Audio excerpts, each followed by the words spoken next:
Bismillahirrahmanirrahim. Assalamualaikum warahmatullahi wabarakatuh. Jumpa lagi dengan saya Armiadi.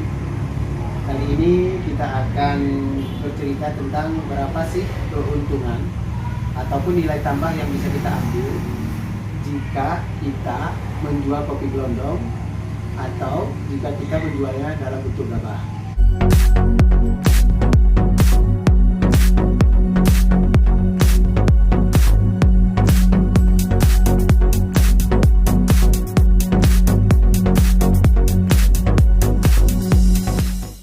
Dalam video ini saya akan menceritakan beberapa rendemen yang akan menjadi pilihan ataupun biasanya terjadi dalam transaksi dagang, di mana kita bisa melihat nilai tambah yang dapat diambil oleh pedagang dianggap sebagai keuntungan atau sebagai kerugian bagi petani jika dia menjual kopi gelondongnya. Anggap hari ini harga kopi gelondong adalah 10.000 per bambu. Berarti 100.000 untuk 10 bambu atau 1 kaleng. Ketika kopi yang 1 kaleng ini diproses menjadi kopi gabah dengan dikupas kulit cerinya, maka didapat 5 jenis rendemen. Yang pertama adalah dengan rendemen 4,5 bambu. Artinya dari Rp100.000 kita mendapatkan kopi gabah sebanyak 4,5 bambu.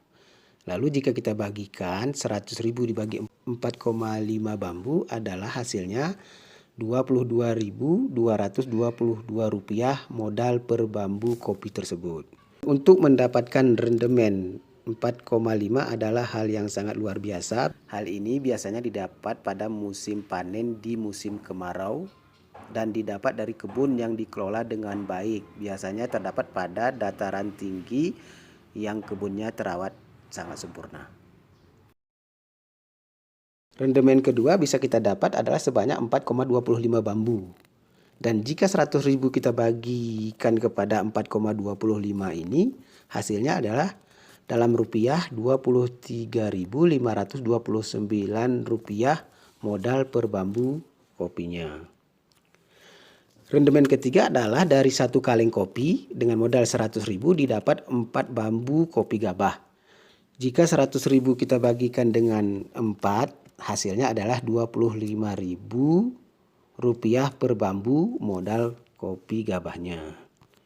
Rendemen keempat adalah jika kopi ini kurang baik, biasanya didapat dari kebun yang kurang terawat atau dari dataran rendah, hasilnya adalah 3,75 bambu. Jika 100.000 dibagi 3,75 hasilnya adalah Rp26.666. Rendemen kelima adalah didapat 3,5 bambu.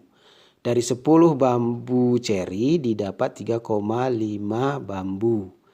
Jika kita bagikan 100.000 modal cerinya dibagi 3,5, hasilnya adalah Rp28.571 modal kopinya per bambu.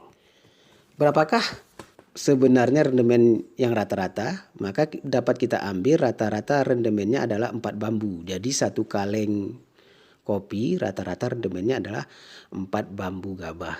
Jika 100.000 dibagi 4 hasilnya adalah Rp25.000.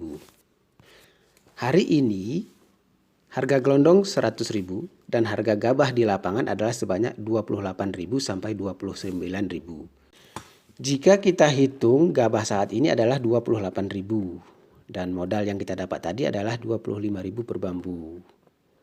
28 dikurang 25 maka hasilnya adalah 3.000 per bambu.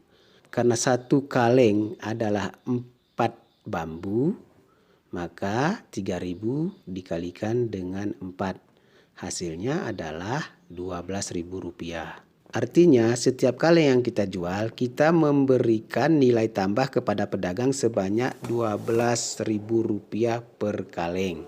Jika satu petani tersebut per tahun menghasilkan kopi sebanyak 100 kaleng dikali 12.000 maka per tahun satu petani menyumbang kepada pedagang sebanyak Rp1.200.000. Jika hasil kopinya sebanyak 200 kaleng dikali 12.000, maka dia menyumbang kepada pedagang sebanyak 2.400.000. Begitu seterusnya. Lalu apakah semuanya seperti itu? 3.000? Tentu tidak. Jika kopi yang dibeli oleh pedagang tersebut kurang bagus, maka risiko akan ditanggung, di mana kopi itu memiliki rendemen yang sangat rendah, 3,5. Kalau dibagi dengan modalnya saja 28.571, sementara gabah yang saat ini harganya adalah 28.000. Sehingga itu bisa dikatakan remis atau minus Rp571. Disinilah ditentukan keahlian dari pedagang masing-masing. Tidak ada yang salah dan tidak ada yang benar dalam aplikasi ini, cuman ini adalah sebuah pilihan bagi petani untuk mengolah kopinya atau memberikan jasa tersebut kepada pedagang, sehingga pedagang menganggap itu adalah sebuah untung, karena dalam perdagangan itu dianggap sebuah keuntungan.